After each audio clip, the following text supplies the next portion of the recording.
For many years now I have been using various forms of sliders. The first sliders that I ever owned are ones that I made myself due to the very high cost of sliders in the early days. As time progressed, they started to introduce motorized sliders. Now these were hellishly expensive. Even though they did fall in price, because they were so expensive, even when they reduced the price, they were still out of the budget range of most photographers or videographers. KONOVA are now on the scene. Now these guys do a motorized slider that is extremely cheap, good quality and works very well indeed. I will leave a link in the description below for both an 80 and 60 centimeter slider. Although I have been using sliders for a good few years now, the quality and build of this slider has put all the others to shame. In this case I did get the 60 centimeter motorized slider. As you would expect, everything was inside the box. It came with a carrying bag and a case to put all the essential parts that's required. The small case itself held all the accessories that you would need for the motorized section of the slider. The control unit itself uses the Sony NP style batteries. Now these batteries do not come with the slider. I was impressed with the stepper motor. Now this is again another good quality product that they're using. I have heard that these can be quite noisy, but we'll test that out later in the video. When ordering the slider, you need to tell them the type of camera you got so they can send you the correct lead that's used for time-lapse. Any other leads that's required are supplied inside the box, along with various nuts, bolts, screws and belts. At first, when checking all the components and accessories, I did find there was a couple of parts missing, but I did find these later inside the lid of the carrying case in the small pocket. It was nice to see that they do provide you with a really good quality carrying case. There is a dual zip arrangement on the lid. When opening both sides reveals the contents of the case. Now I've seen quite a few cases in my time, but this is an actual padded case. In the lid, as we discussed earlier, there is a small pocket and there are velcro straps which holds the slider in place when inside the case. The inner of the case again is lined, so it is quite a good quality case. Did I mention how cheap this slider was and how good the quality? Well, see for yourself here. It does use carbon fibre rods. These are where the cotton reel pulleys ride up and down. On both ends of the slider you will find lightweight aircraft alloy. The fold-away legs fold perfectly onto these end brackets. Each of the anti-vibration silicone ball feet are adjustable. The centre platform again is made from aviation alloy. A small screwable brake that stops the platform from moving. On here you will find the 4 cotton reel glide bearings. On the underneath in the centre can be found a plate with various 3/8 and 1/4 20 screw holes. And again on the top platform, 3/8 and 1/4 inch holes can be found for attaching any accessories. The main screw on the top of the platform is a 1/4 20, but there is an adapter to allow you to fit 3/8. Holes can be found on the end brackets, again for fitting to any of your tripods. There is an adjuster for the centre rod to get that parallax effect either in or out. This has a knob to tighten it into position. A bubble loaded spirit level can be found on the centre platform. The stepper motor that KONOVA have used on this slider is really good quality. This part you will need to connect onto the slider yourself. This is very easy to do and we will do this further in the video. At first I thought this was going to be complicated, but after looking and reading the instructions I did find it very easy indeed. In separate bags you will find all the necessary screws, wrenches, clamps and belts. Although the slider is already built, we do need to add the stepper motor. Simply locate the 2 holes on the main platform and screw it on. There are 2 clamps that need to be fitted. These are held in place with a couple of screws. Now these are fitted on and the small wrench provided, you use that to tighten them. Don't over tighten these, they need to be tight but not stripped. One thing I did like to see was the belt itself. They give you twice the length that you required, so when you fit the belt it means that you have a spare belt. Once you have fitted the belt, which we'll do in a moment, you will have some spare screws. Don't worry about that, they are spares and they're there for you to keep in case you need them later. Okay, time to fit the belt now. With the slider upside down, the teeth of the belt will be facing you as shown. Open the two small clamp screws, fit the belt in and tighten up tightly. These two screws do need to be extremely tight to stop the belt from slipping out. Loop the belt and slip it over the pulley as shown. Both sides of the motor of the belt can be loose at this stage until pulled tightly. The final stage now is fitting the belt through the other clamp on the other end of the slider. This time we need to pull the belt until it's tight. Now do not over pull this, it doesn't have to be like a guitar string, it just needs to be tight. After tightening down the clamp when everything is taut, I did leave an extra bit on the end so I could hold it if I ever had to do any adjustments to the belt. With no power attached to the motor, you should be able to slide it backwards and forwards with ease without any snagging or pulling. That is the assembly side of the slider with the motor completed. KONOVA do not supply you with a ball head to fit onto your slider. If you want to fit a ball head onto your slider, you will need to provide your own. The ball head that I'm using here has the quick release plate that I use for all my tripods and equipment. As I mentioned earlier, this particular slider is 60 centimeters long. Now the payload on here is quite good, which can be 5 kilograms, that's about 11 pound, or if you're using it diagonally, the payload would only be 1.5 kg. That's about just over 3 pounds in weight. Now you can use the slider without the control box and stepper motor in action, and it does work quite well with that, even with this parallax movement. The parallax movement here can be a panoramic sweep outwardly, or it can be set to focus on an item inwardly. Screen and joystick can be found on the top of the controller.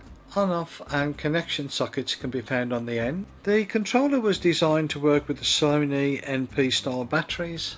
It was good to see that also provided on this controller is a 5V 2A input. Having this, you can use now a power bank to provide power instead of using the Sony NP batteries. There is a small protective film on the front of the controller which you can either leave on or remove. The cable that goes from the controller to the stepper motor is a LAN type cable. They do provide you a Cat6 cable, but a Cat5e, even longer, can be used if required. The plug on both ends will be an RJ45 plug. One very important thing to remember here is when moving the main platform, what the stepper motor is connected to, do not have the RJ45 lead or the controller lead plugged in. Once the controller has been plugged in and powered on, it will stop you from moving the platform left or right. Okay, I've just done a small test there to ensure that the battery works and the platform moves left and right when moving the joystick left and right. As I mentioned earlier, a power bank can be used, so this time I've removed the NP style battery from the controller and connected up a power bank using the appropriate lead that is provided. As you see here, it still works with the power bank. On the top panel with the joystick there is a small LED screen. With the control box there is no cradle or any means to hold the control box, so this will have to be placed in a safe area that is not bumped into by the slider when in operation. There is facilities within the control box to move the platform left or right in manual mode using the joystick. Or if you set it in automatic mode, you will need to set point A, or the starting point, then set point B, the ending point. You then have the opportunity to either have live motion or time lapse. In the settings you can set up the speed that you want. You can either have it extremely slow, which you would use if doing time lapse, or the fast setting. You can go from one end of the slider to the other, or you can put it in loop mode. There are plenty of options within inside the menu, so it's a simple case of working out, having a practice and trying various things before going live on any film set. Although it is quite possible using the connector underneath the slider to connect to your tripod, but I did find when moving the platform either to the left or to the right, you get that sort of seesaw effect where the slider starts to move up and down with the weight of the camera on the ends. The way to get around this problem is simply put a tripod on either end, and it doesn't matter about the weight of the camera, you will eliminate completely that seesaw effect. Now with the controller connected and in loop mode, you see that there is none of that seesaw effect when the camera goes to the left or to the right. I know a lot of you guys out there use the SLRs for your main cameras, but personally I like to use handycams. The heaviest handycam that I have is the AX700 by Sony. Now this camera only weighs in at just under 1.5 kilo.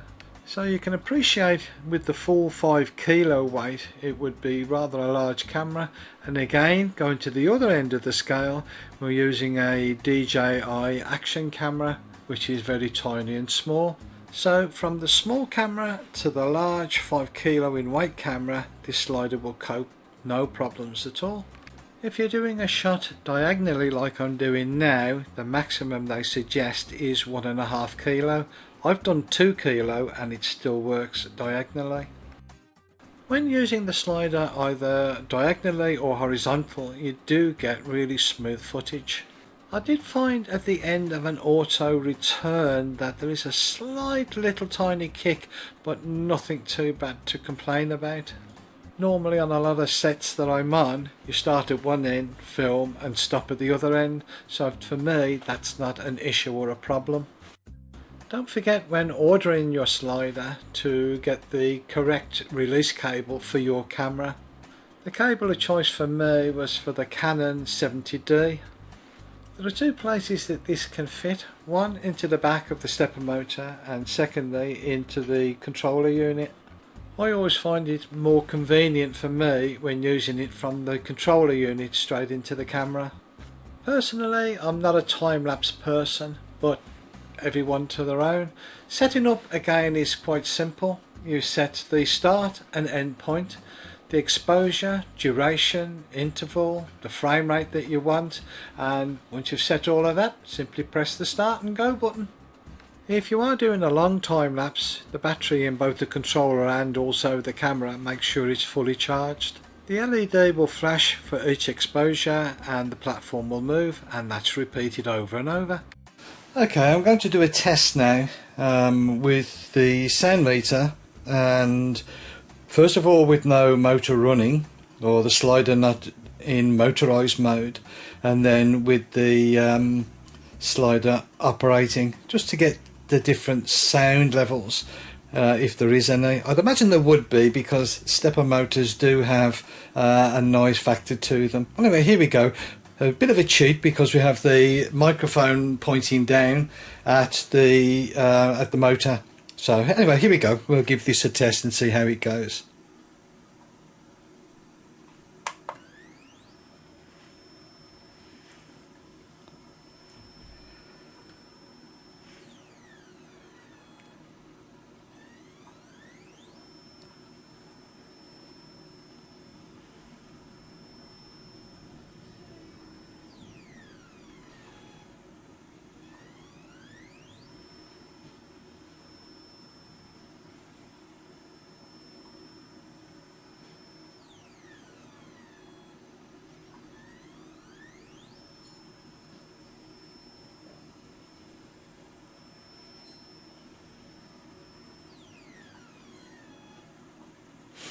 As you can see, there's very little noise coming from this particular motor. I think that's due to now, in the past they did have noise issues, but using silicone rubber feet, which they have now on the sliders, it does eliminate a lot of this noise.